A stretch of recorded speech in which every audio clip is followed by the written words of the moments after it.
আসসালামু আলাইকুম ওরহমতুল্লাহ। সম্মানিত দিনী ভাই বোনেরা, আলহামদুলিল্লাহ আমরা আল কোরআন তেলাবাত করে থাকি এবং আল কোরআনের তেলাবাত শুনেও থাকি।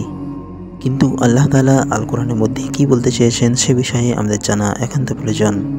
আজ জুমার দিন, তাই আজ সূরা জুমার শেষ তিনটি আয়াতের বাংলা তর্জমা করব ইনশাআল্লাহ।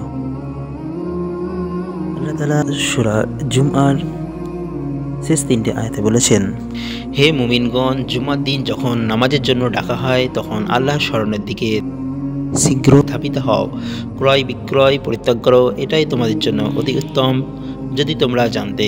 অতঃপর যখন নামাজ সমাপ্ত হয় তখন জমিনে ছড়িয়ে পড়ো আর আল্লাহর অনুগ্রহ সন্ধান করো এবং আল্লাহকে বেশি বেশি স্মরণ করতে থাকো যাতে তোমরা সাফল্য লাভ করতে পারো।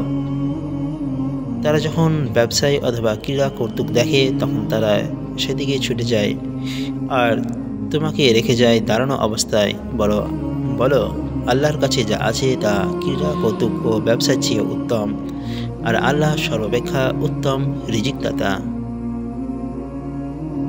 সূরা জুমার শেষ তিনটি আয়াতের বাংলা তর্জমা সমাপ্ত হয়েছে। আল্লাহ তাআলা আমাদেরকে আল কোরআন বোঝা এবং সেই মতো চলার তৌফিক দান করুন, আমিন। আজকের মতো এতটুকুই, ইনশাআল্লাহ পরবর্তী ভিডিওতে অন্য একটি বিষয় নিয়ে আলোচনা করা হবে। আসসালামু আলাইকুম ওয়া রাহমাতুল্লাহি ওয়া বারাকাতুহু।